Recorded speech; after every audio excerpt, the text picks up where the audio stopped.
Little Miss Fickle by Roger Hargreaves. Hello boys and girls, today we're going to read a story by Roger Hargreaves called Little Miss Fickle. Are you ready? Are you sitting comfy? Maybe you have your jammies on? Okay, let's get started. Little Miss Fickle by Roger Hargreaves. Would you like me to tell you a story? If you were Little Miss Fickle, you'd say, yes please. Then you'd say, no thank you. Then you'd say, yes again. Little Miss Fickle was one of those people who just couldn't make up their minds, ever, about anything. Little Miss Fickle lived in Dandelion Cottage, which was on the outside of Sunnytown. She lived right next door to her best friend, Little Miss Neat, who lived in Two Pin Cottage. We know Little Miss Neat from a previous story. On Monday, Little Miss Fickle and Little Miss Neat was out to lunch in Sunnytown. I'll have the soup to start with, said Little Miss Neat to the waiter as she looked at the menu, followed by the fish. So will I, said Little Miss Fickle. But after the waiter had written down the order, Little Miss Fickle looked at the menu again. No, I won't, she said. I'll have the salad instead. Followed by the roast chicken. The waiter crossed out the first order and wrote down the second. On the other hand, continued Little Miss Fickle, I won't have anything to start with, but then I'll have the eggs. The waiter sighed. She just can't make up her mind. An hour later, after the waiter had worn out 3 pencils and 4 order pads, Little Miss Fickle finally made up her mind to have the soup followed by the fish. The waiter brought the soup. Little Miss Fickle looked at it and said, I'm not hungry anymore, she said. It was at that moment that the waiter decided he was going to be a bus conductor instead of a waiter. I don't blame him. Okay. On Tuesday, Little Miss Fickle went to buy a hat. I want to buy a new pink hat, she announced to the milliner.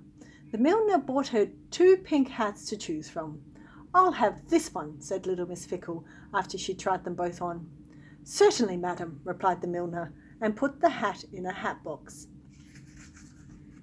On the other hand, said Little Miss Fickle, I think I'll have the other hat. The milliner took the first hat out of the hat box and then put the second hat into the hat box. But, continued Little Miss Fickle, I think the first hat suited me better, don't you? The milliner didn't say a word as she took the second hat out of the hat box and put the first hat back into the hat box. She handed the hat box to Little Miss Fickle. Oh dear. She seems very fickle, doesn't she, Little Miss Fickle? Little Miss Fickle looked at the milliner. Do you have any blue hats? It was at that moment that the milliner decided that she was going to be a ballerina instead of a milliner. On Wednesday, Little Miss Fickle went to the butcher's. I'd like some sausages, she said.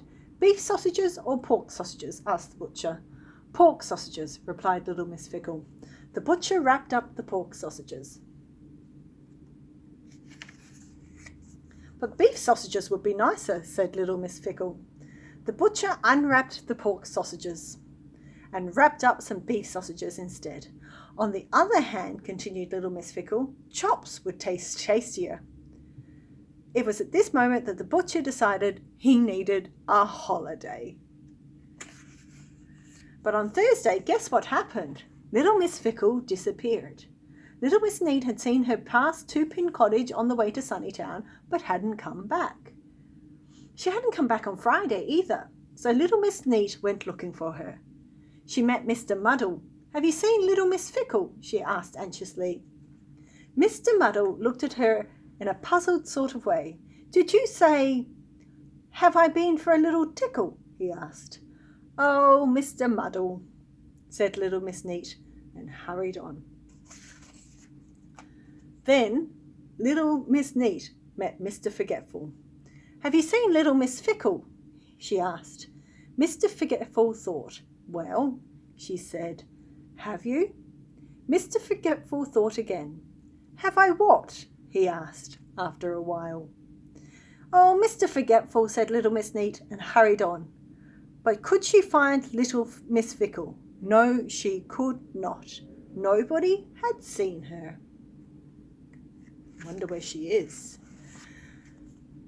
The Sunnytown Public Lending Library has 9,999 books. On Saturday afternoon, little Miss Fickle reached up and took one of them down from the shelf. I'll read this one, she thought to herself. On the other hand, she thought again, looking at another book, perhaps I'll read that one instead. She put the first book down on the shelf and took the other book down.